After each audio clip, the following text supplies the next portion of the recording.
Welcome to Take 23 of the Unedited Series podcast, where we choose to live boldly and courageously, embracing a life that is unedited. Here we show up as our most authentic selves in a world that applauds inauthenticity and majority thinking. I'm your host, Brontiade Benson Idahosa. I'm a peacemaking light worker, a lover of justice, and today we are talking 7 summer lessons that will not only transform the rest of your year, but your entire life. So fam, for me this summer has been a teacher, and I thought to put together 7 things that I had to either learn or relearn over the summer. And so I thought to share them with you today. The first one is that if you're not changing it, you're choosing it. Right? Every decision that we delay is already a decision. If we tolerate, for example, a toxic relationship, an unhealthy diet, or a soul-depleting job, we're silently signing a contract of agreement with them, right? So change, yes, is disruptive, but choosing stagnation is often more dangerous, right? Life is always asking us, will you evolve or will you repeat? So here's a perfect example of this one. Over the summer, I traveled quite a bit. I was on a lot of flights, and I realized I was gaining small weights here and there, right? But yesterday, my sister and I made a decision that we were actually going to get back on our workout routine. We're going to get back eating clean, ensuring that we're actually doing for our bodies what it is that we needed to do, right? And so this was a perfect example of choosing something by not changing it, right? And once I made the decision, right, it's reflective of the fact that I can now choose, I can now change, right, what it is that I want in my life. And so the invitation for you here is, what in your life are you choosing by not changing? Right? And I want to encourage you to journal, right, on one thing that you are silently choosing today, and ask yourself this question: am I ready to choose differently? Number 2, master the art of the pause. Fam, I talk about this one all the time. The pause, it's that sacred breath, right, where your choices lie. It's a sacred breath between the trigger and your response, right? Not reaction, but your response. Right. And so over the summer, I had multiple examples of situations where I felt the trigger coming, but I was able to just take a moment just to breathe deeply, right? And to ask myself, right, where in my life do I need to build more pauses before I speak, before I decide, before I act? And so that's the same reflection I'm inviting you into. Where in your life do you need to build more pauses before you speak, before you decide, or before you act? And so the practical takeaway from this one is to encourage you, right, to practice a sacred pause this week. Count 3 deep breaths, right?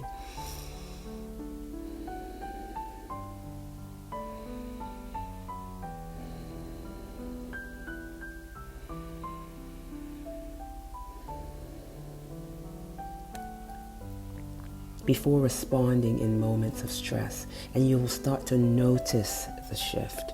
Another thing I want to share with you is just heart-focused breathing. This is where you actually picture your heart, right? And you think of it as meditation on the go, but picture your heart as you're having a conversation with someone with your eyes wide open, when you're driving in the car, when you get triggered, picture your heart and just breathe deeply into it, right? Breathe deeply into it and exhale, right? And what this does is it creates heart-mind coherence. It lowers your blood pressure. You recognize that anxiety begins to decrease. Stress begins to decrease as well, right? So number 2 is master the art of the pause. Number 3, and this is something I got from Carl Jung, right? What you resist persists. Resistance is like pouring fuel on the very fire that we want to extinguish. The truth is that if we don't want it in your life, right? If you don't want something in your life, stop calling it into being. Stop sending energy in that direction. For example, I think one of the things I notice that a lot of Christians do, right? we focus on what we actually don't want to see in our lives. So you'll hear Christians binding and loosing and looking for deliverance from certain things that they actually don't want in their life, rather than putting their energy and calling into being what it is that you do want to see in your life. Right? So if you do not want poverty, but you want abundance in your life, stop binding and loosing and drawing the energy of poverty to your life by speaking about it. Right? What you want to do instead is speak abundance into your life. Speak what it is that you want to see into your life, right? Doing that will draw that energy, will draw that thing into your life as opposed to the opposite. Also, I think stop worrying about people, right? You are sending that negativity, that negative energy in their direction. Instead, send them love, send them prayers, right? This has been scientifically proven to work, right? So this is not just, mysticism or, woo-woo. We're talking about actual science that's been proven to show that when you actually take the time to hold someone in your mind and send them love, send them light, send them prayers, it actually affects them regardless of where they are in the world, right? So again, what you resist persists, right? Instead, speak what it is that you actually want to see. Something else to think about here. When something has taught you what it is that it was intended to, it will set you free. Stop resisting and allow the closing door to close. Note that acceptance is not passivity. It is acknowledgement. Only when we allow what is to exist without our denial or repression can we actually alchemize it.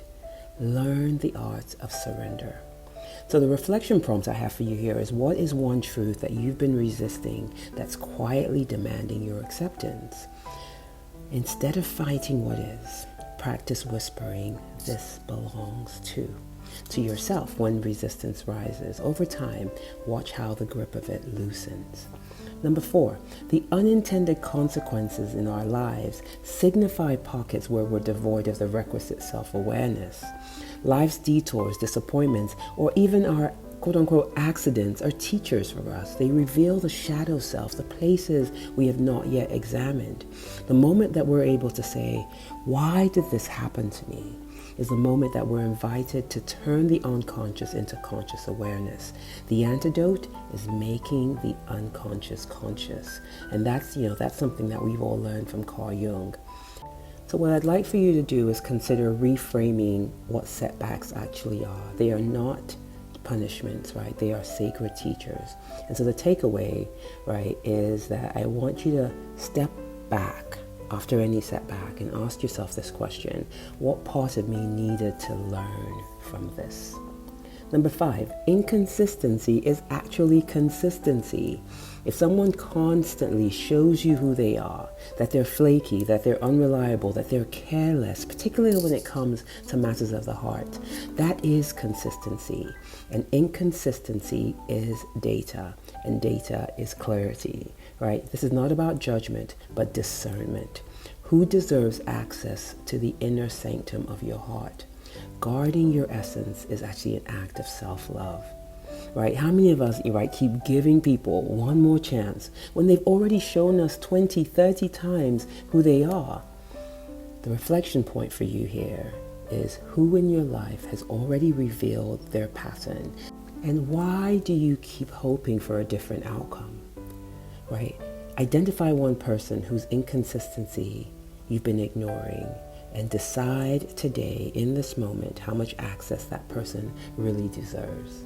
Number 6, our divine nature demands that we not only do unto others how we would have it done unto us, but we do unto others regardless of whether it's ever done to us, right? The golden rule, what we grew up with, right, is actually too small a box. Our divine essence is a love that's not rooted in transaction, but in being. Because love in its highest form is not conditional currency. It's a natural overflow of a divine identity. But, and I say this with a caveat, right? Love with boundaries, compassion with wisdom, right? Where in your life are you withholding love because you're waiting for it to be returned first? I want to challenge you this week to practice one act of love with no expectation of return. And finally, number 7, awaken to your divinity. Right? What I've been called to do in this iteration of my life is to guide others into awakening to their divine nature, to the part of us that looks like the essence of God, our very DNA. See, my work is to help us understand our identity, which is our sacred blueprint. It's our divine default. Divinity is the original architecture of our being. And when we walk in our divinity, it means that we live in authenticity, which is not subjective, right? It is your divinity in motion. We often treat authenticity as a mood, a preference, right? Or this passing opinion. But authenticity is actually eternal. It's who you were before the world taught you to wear masks. It is not what you decide to be. It's who you already are, beneath conditioning, beneath fear, beneath rules. And so I want to share with you how authenticity has cost me things, right? But returned me to myself. I can think of many examples where people were trying to force me into becoming a particular kind of Idahosa, right? People keep saying to me, and it still happens to this day, oh, you're a pastor, you're a preacher. And I'm like, no, that's not what I've been called to do. My authentic self is to be exactly what I'm being right now in this iteration of my life, right? So over the weekend, I posted something on social media that said, ask me a question. And I got all kinds of questions, right? And there were people who were respectful. There are many who were disrespectful, right? Asking me, ridiculous questions and saying things like, if your father was here, would you be doing this? Would you be acting like this? Would you be nicketing yourself, right? Because I had a strapless top on.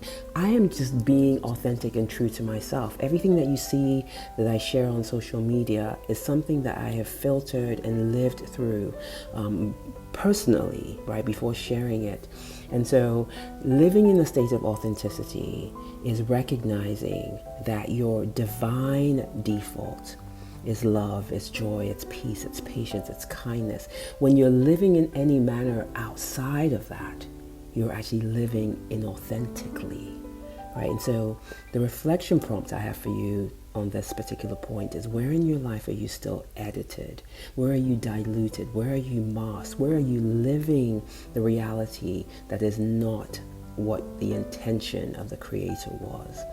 The takeaway for you then is, what would it feel like to finally live unedited? Those are my thoughts of the day. Do with them as you will. Grace, peace, love.